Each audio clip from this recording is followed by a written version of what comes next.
entertainment capital of the world, it's the Joe Cortez Show. Hello, welcome to the Joe Cortez Show here in Las Vegas, Nevada, the entertainment and the sports capital of the world. There's so many things happening in Las Vegas. Our co-host, Shelly Stevens. Hey, everybody. Nice to see you again. It's so nice to be back here again after I just had a nice long trip. I went to Alaska. And, you know, I always tell the referees, everybody out there, you do something good in your life, always pay it forward. Right. You know, and that's what I wanted to do in Alaska. I went up to the Alaska Golden Glove Championships. It was so nice, and it was just amazing. It was got to be 20 below zero in Alaska. And you mean I stayed away from that. I went prepared. I bought boots, I bought a hood, I had earmuffs, I bought big gloves. I went ready. But actually, I really didn't need it that much because I was in and out real quick from the car into the building, or to a restaurant. Yeah. And I was staying outdoors. But the ice out there was about that thick. Oh, my goodness. And I said, because they don't use salt there. It's against the law to use salt. Really? They use gravel, but no salt. Because the salt tears up the highways or the sidewalks. Oh, wow. So the law is no salt, only gravel. Huh. I said, well, anyway, I was very careful. I was making sure I was going to fall. I said, I never hit the deck in my career as a fighter. I'm not going to hit the deck. Start now. I'm not hit the deck now at my age. You know? A lot of people that fall and they get a broken hip and all that stuff. I said, it ain't going to be me. Oh, my God. But anyway, but I had a good time. Good. And we're good. The highlight of this fight was that all these kids were there. And we went to a gym. The girl Delilah, Matos. Matos. Oh, yeah. You know, my girl. And she was there as a referee as well. And it was amazing. You know, they said, Joe, you know, we need good people up there. And I said, well, Delilah would be a good one. She's one of the better referees. She's a female. It means I have 3 daughters. I always said, I think girls should be able to do something. My daughter, Sandy, was going to go. She started doing the judging, the fight, and it was the hot seat. She couldn't deal with it. She said, Daddy, I can't do this. But I see Delilah, I'm treating her like a daughter. I said, you know what? This girl's got it. She got good style. She moves real good. Yeah. She has good ring mechanics. And she did a good job up there. And so we gave a seminar at the gym the day before the fight. No, it was the day after the fight. We did a seminar. It was really nice. It was just amazing. The people, they were so friendly, you know. And I said to myself, man, these people up here, how can you deal with this weather, you know? Anyway, so Shelly, I know you've been around the world. You travel like, you've been to countries where it's been real cold. Oh, yeah, we have. But thank goodness, when we went to Alaska, it was in the spring. So it was very nice. I didn't have to deal with too much cold. Yeah. You know, just a jacket, warm jacket was fine. Some boots, yeah. It was kind of cold for the spring, but it was okay. But there was some guy named David who was running the Golden Glove tournament, and then this guy Neil, who was the guy who sponsored to get the sponsors for us to go up there. Yeah. And of course, you know, I don't want to get paid for doing this. I just want to go out there and help out. So they sponsor for the airfare and for the hotels. And that's really nice, you know. Yeah. And I always tell individuals out there, you know, I know where I came from, so I always got to pay it forward, you know. And that's what I'm doing You now. always do. Paying it forward. It's just so nice being with these young folks up there and with the parents and all these fight fans. I was surprised. I had so many fans in Alaska. I said, where's the Eskimos? I couldn't find Eskimos. I saw the big deers and the big moose. Yeah. They had them in the restaurant on the walls. I said, man, the biggest deer that I saw was at the airport. It was one of those. He was like a white bear. He was like 10 feet tall. Oh, my. They had an exhibit at the airport there. But I can tell you, it's amazing. The place, the people are so People friendly, so friendly. caring. And I sent the guy a text message yesterday thanking him, Neil Gallego, thanking him for having us up there. He was a fighter himself. He lives in Florida. He said, John, I'm in Florida. I'm in Alaska, back and forth. He said, Joe, maybe in the near future we'll bring you back up again. Because I had so many fans up there. They were so nice and so caring that they, you know, wow. Yeah. These kids in the gym, and they have officials that want to be referees and judges. We have seminar, Delilah, Matos, and myself. She talked about the amateur stuff, and I talk about the professionals, the duties of a referee and whatnot. It was so nice. You know, I was very close to 500-600 people in there. That's nice. It was like a school auditorium. They had a boxing ring set up, and then everybody was all the they had fancy hats and scarves. And it was really nice. It was nice. And you know what? Rick has some pictures, so I'm thinking, why don't we just like show some pictures and you can describe who's in the picture and what's going on? Because that's Delilah. That's Delilah. Hey, Delilah. Delilah Matos, the referee. She's amazing. I tell you that she was an outstanding referee who's been doing it now for about 4 years, and she has a referee over 400 bouts already. Mm-hmm. And I said, well, maybe one day, hey, she said, I said, you're ready to go pro. You ready to go pro this year? Maybe we can help you go pro. You know, she got the skills, and she's so disciplined. Yeah. And she's always in the gym. She called me yesterday, Joe, I'm going to be refereeing the Golden Gloves in Chicago. She's from Chicago, so she could referee last night. She did about 7 fights last night, and she's going to do about another 7, 8 fights tonight again in Chicago. So that was good for her. Here she is, her and I in Alaska, where we were giving a seminar to the officials. It was really nice. Delilah. Yeah. Can't wait till she gets to Vegas one day. Yeah, you get to meet her. She's a nice person. I met her for the first time in person there, and I met her. She said I met her one time here in Vegas for the amateur boxing event, but I don't recall, a couple of years ago. Yeah. Okay, here there's David and his wife. David, the guy in the blue, big guy, he's about 6'3", 6'4", and Delilah, David's wife, and myself. Yeah. Is he a referee too, or what does he do? No, he promoted the amateur show. He put it all together. Gotcha. Yeah, he did a good job. Very, very proud of him. Okay. And I want to thank David. Yeah. And that's you looks like you were mentoring somebody. yeah, I was talking to somebody there. We were talking about the boxing, the rules and whatnot in the gym that we were giving a seminar at. Oh, Yeah. that's amazing. Yeah. Wow, And look at that's all what the people that's around a group you. of individuals. Some of the officials that were there at the gym. It's called The Cave, C-A-V-E. Oh, yeah. The name of our gym, yeah. Oh, wow, so cool. Yeah, a lot of MMA stuff there. Okay. And this is me talking to one of the other individuals out there at the gym doing the seminar. Well, it looks like you had a great time, and I'm sure everybody loved to hear what you had to say, being a good mentor. And Well, I like to mentor individuals like I do with Delilah, talking to them, telling them how I started out in Spanish Harlem in New York, and about when I was a Golden Glove fighter myself, and then when I turned pro when I was 18. So we talked a little bit about some of the fights that I referee. Let's see the next picture we got here. Okay. That's Marvin Hagler. Marvin Hagler, he was one of the greatest fighters of all time, middleweight champion.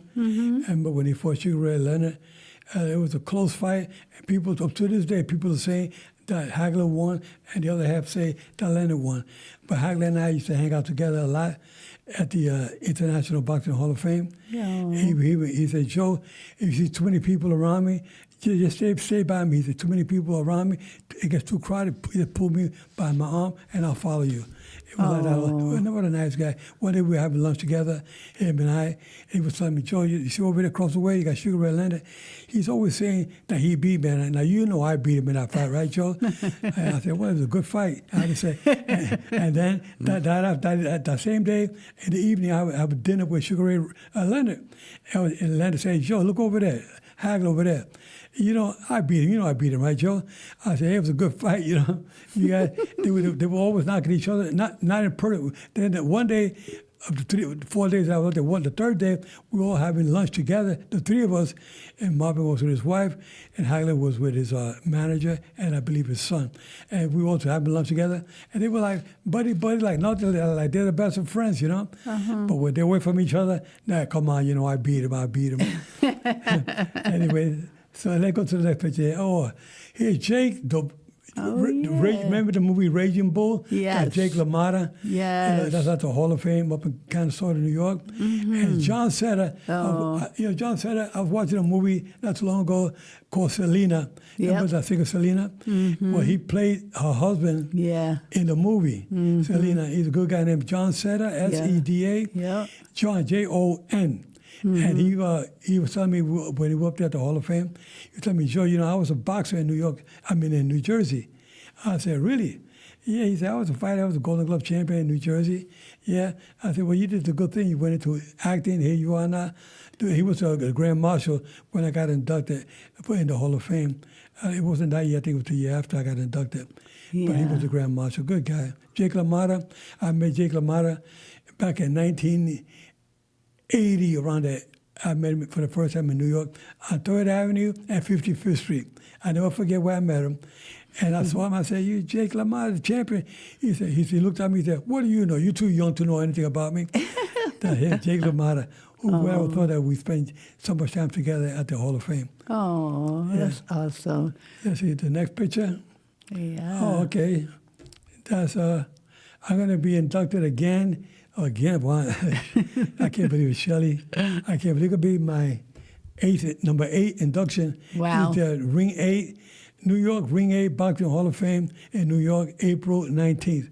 This coming April, next month, I'll be up in New York for the induction. It's gonna be amazing. Group that's where I first got licensed in New York as a referee. So, but New York also where I won the Golden Glove Championships with my brother Mike and I back in the early '60s. When Mike and I won the New York, the Easterns, and we won the Nationals in Chicago. But winning the New York and the Easterns was very, very, very great moment, great memories for my brother Mike and I love it. Yeah. Do I have any more pictures? I'll say with the pictures, anything with Lola's? Well, yeah, we got the new schedule going on at Lola's now. We're there 5 nights a week now. They're closed on Mondays and Tuesdays, but every other night we're there. Yeah. And we're there Wednesdays and Thursdays from 6 to 9. Fridays and Saturdays we're there from 6 to 10. Sundays we're there 5 to 8. So, yeah. You need to find out for you guys on a home base. It's nice to have a home base, as they call it. And they're like a family. Everybody. It is. From the moment you walk in the door, even if it's your first time there, people keep coming back because we treat everybody like family. And even before we start playing music, when I walk in, I see everybody sitting around, I will go and say hello to everybody in there. And you taught that to Carlos as well. Yeah. Being the owner and the head chef, he comes out and he talks to everybody at every single table. And we learned that from you. Yeah, well, you know me, I like to shake everybody's hands. I never forget, where I came from. Yeah. And I know you got to be kind to everybody. Absolutely. Yeah. I mean, unfortunately, there's people out there that are not that way. You got to be kind and mean it from the heart. I'm that way. You're that way too. And that's why you and I get along, and your husband we get along so well because we're caring, loving individuals. Yes. Which is the best way to be with everybody out there. Sometimes we say to ourselves, life is tough. It may be tough, but it doesn't mean you got to be tough on the people out there. You got to be loving and caring because we're here. Life is short. Our days are numbered. You hear about so many people passing away. I can count on 2 hands people that died that I knew in 1 year. Yeah. Yeah. I mean, I started thinking of names. People, I said, "Wow, so many people died in the last year." Fighters, friends, and everybody that I know. I said, I can't believe it. So we have to always be kind and caring to individuals out there. And you know who I'm talking about. You, yes, you out there. Be loving and caring to everybody because that's the way I am. That's the way Shelly is. We love everybody. We never knock anybody. We're not the best, but we're hard to beat. Yeah. I told the girl, Delilah, I said, you got to use that phrase. You're not the best. She said, I said, no, you don't use it. I'm not the best, but I'm hard to beat. She said, I love it. I'm going to use that. I know, she's so cool. Which is a good way to be with people, caring, loving, and try to always reach out to people out there, especially seniors out there that are going through difficult times. There's a lot of seniors that need some help out there. They have no family members. Reach out to them. They have I go down the street, I see a car, two houses that I stop by. I always stop by real slow. I see an older man, older lady out there. I stop in, hey, everything okay? You okay? You need anything? That's the way I am. I don't even know these people. We live in the same neighborhood for the last 5 years, but I will stop by and say hello, which is the best way to be. It doesn't hurt you to stop by and say hello to somebody. Yeah. That's because so true. You're that way. You feel good about helping somebody else. You feel good about yourself. Yeah. And you say to yourself, I look in the mirror and I say, yeah, Joe, you're a good guy. You're a nice guy with everybody. Which is the best way to be. Yeah. Yeah, that's so true. And you're the same way. So is your husband, Wesley, the same way. You guys loving, good people. That's why everybody comes up to you guys, always hugging you guys. Yeah. After you perform your set, you step down, people come around you, they want to take pictures with you and hug you. That's good. Yeah. I have to shout out to our regulars that come there too. Donna Donna Hicks. She's Donna like, Hicks. She's there a every Saturday sweetheart. night. Every Saturday. She's just like you. Both of them, they have their own special seat. And so Donna has now added someone to the fold. I have to give a shout out to Renee. We Renee. call her Nene. She is so sweet.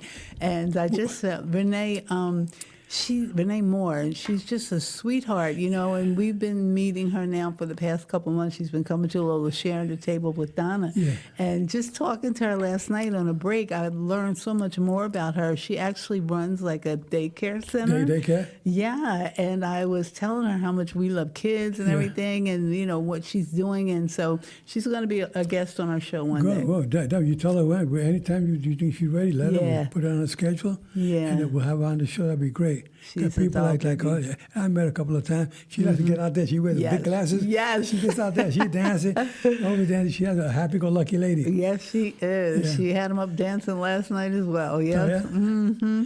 Yeah. And shout out to Paul and Colleen and all of our regulars. Yeah. Colleen's sister Lita was there. Colleen's away visiting her grandkids, but she'll probably be back this weekend. Yeah. And yeah, it's just a family. How about Paul?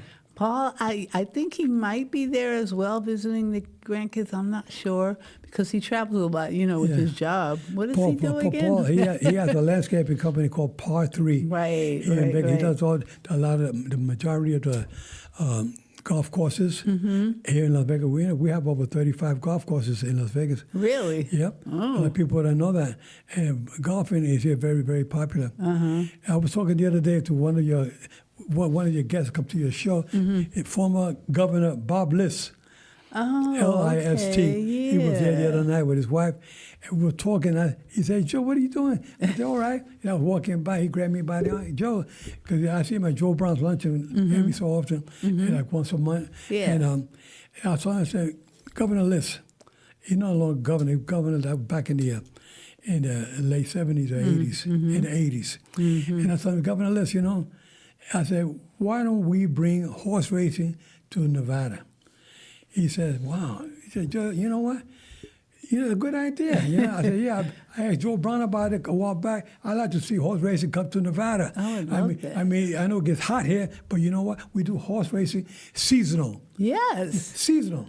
I would love that. And you go to the sports books place in Las Vegas, all the casinos, you got the big giant screen. The people are betting on horse races. Yeah, and I could wear the big giant hats that they wear. So why don't we have horse racing in Las Vegas?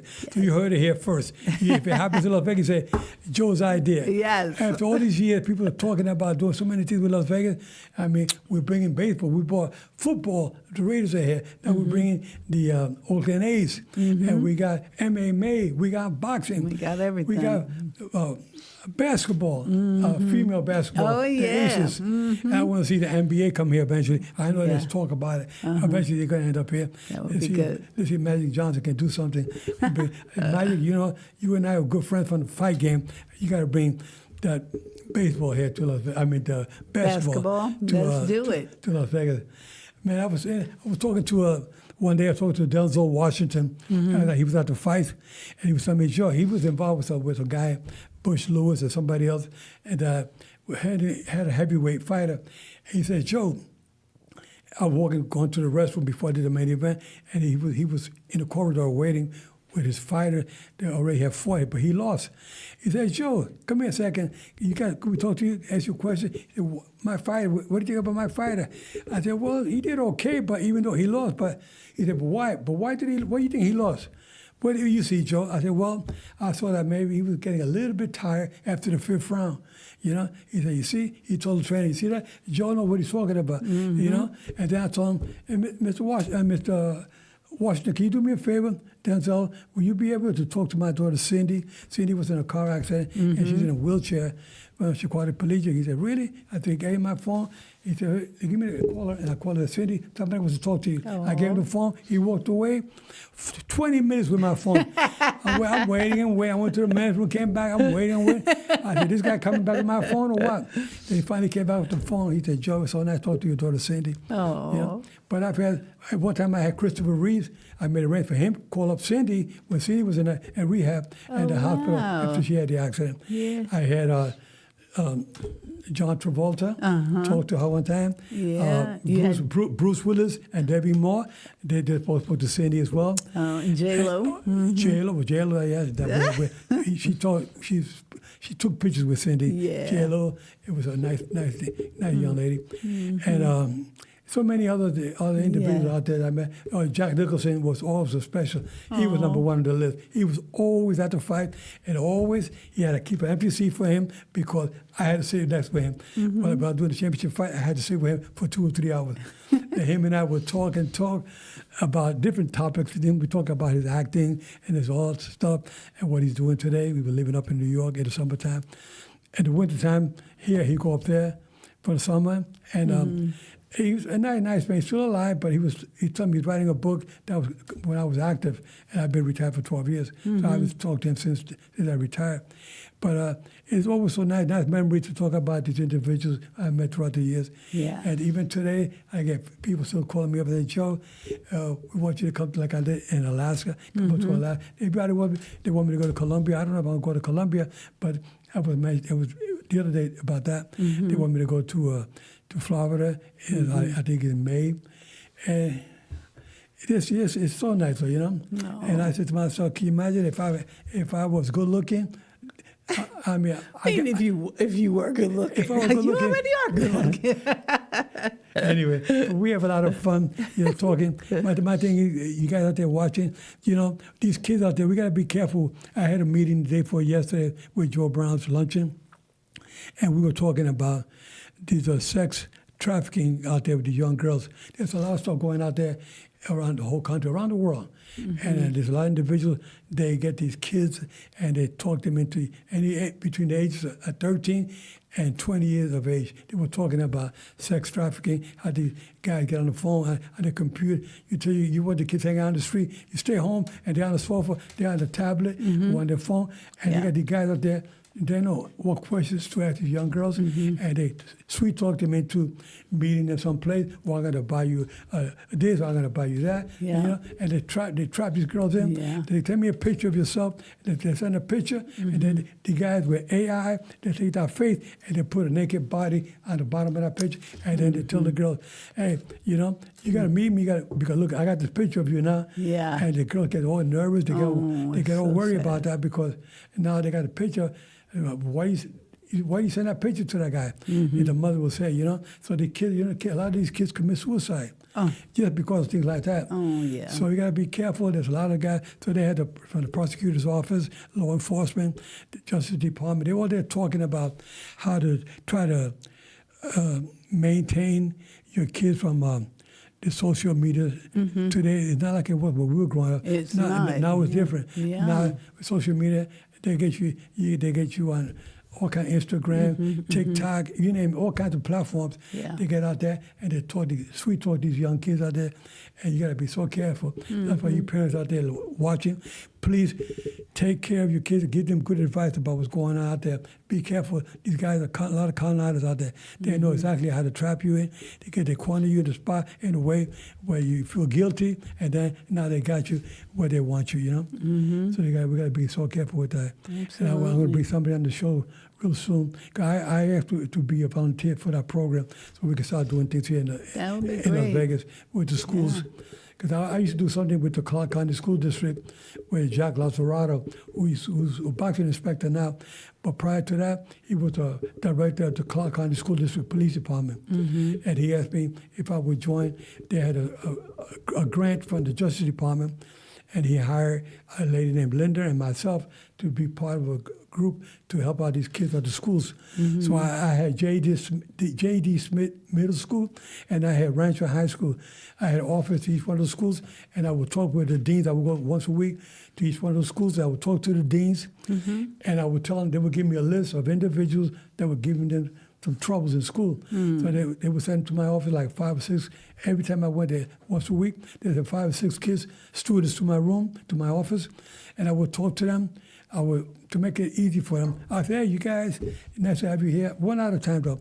I would tell them, when I was like you, your age, this is what I would do is I take out my scrapbook, I show them pictures of me fighting in New York Daily News, and newspaper clippings of when I won my first Golden Glove championship with my brother Mike in 1960. I was 16 years of age. And my brother was 17. I talked to him about that. I said, look at this, 15,000 people watching my brother and I winning the Golden Glove. And I grew up just like you. You got mother and father? They said, no, I only live with my grandmother, or I live only with my mom. I said, well, I was the same way. My mom and father split up, so I come from a single-parent home. So I went through all these difficult times myself, like you have, but I got into boxing, and boxing got me on the right track, and I'm softening them up, and then I talked to them about, look at this picture here, Julio Cesar Chavez, look at Oscar De La Hoya, people that have been refereeing, so I picture me refereeing Mike Tyson 8 times. Yeah. They said, really? And then I got them where I wanted them. I said, you know what I'll do with you, being that you like boxing, I love it, I think it's good. How about if I get you on the boxing program? I get him on the boxing program, and we take him to there was a gym there called Golden Gloves Gym, and Mike Tyson used to go there a couple of times a week. Wow. And the kids would come there. I would have the kids, the National Guard would have a bus and pick up the kids at the school and bring them over to the gym. And then after they got through working on the gym, they would take each one back home. And I said to myself, this is where it's at. Get these kids. One day I got a call from this kid. His name was John. I think his name was John Rivera, I think it was. He said, Mr. Cortez, I'm Joe Rivera. Remember me from the Golden Gloves Gym? He says, you came to my house one day for lunch. My grandmother cooked some lunch for you.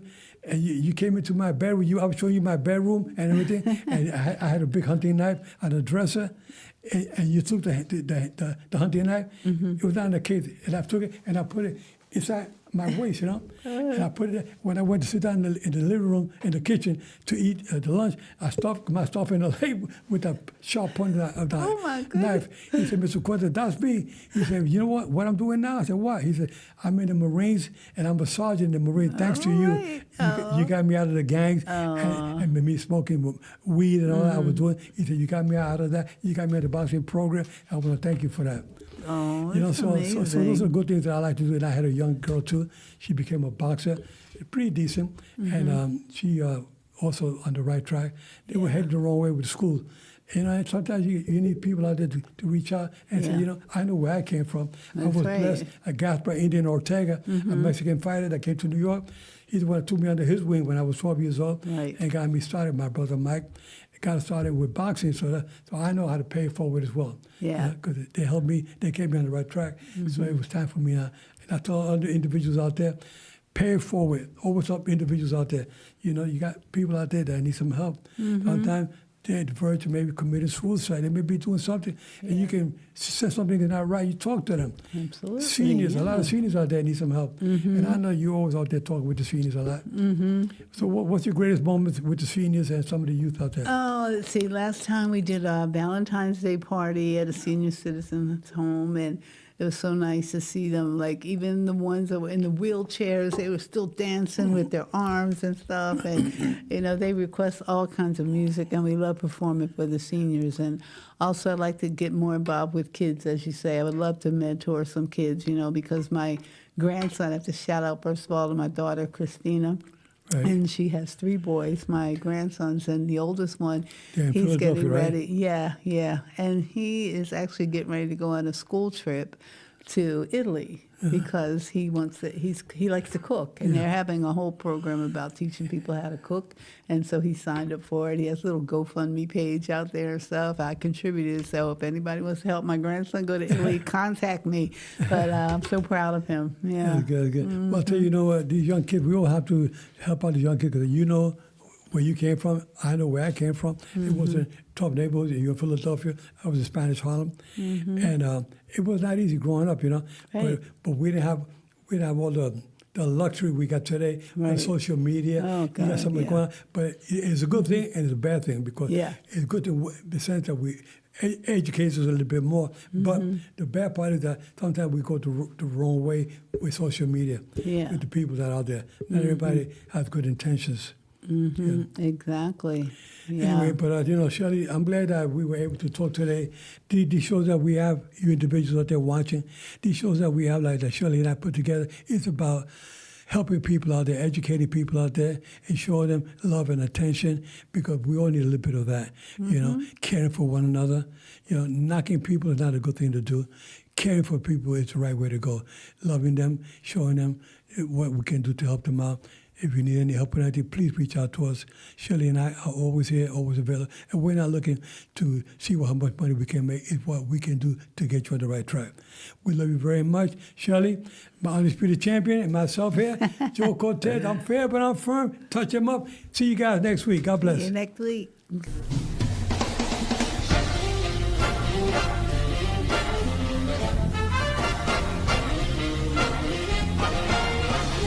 Live from Las Vegas, the entertainment capital of the world, it's the Joe Cortez Show.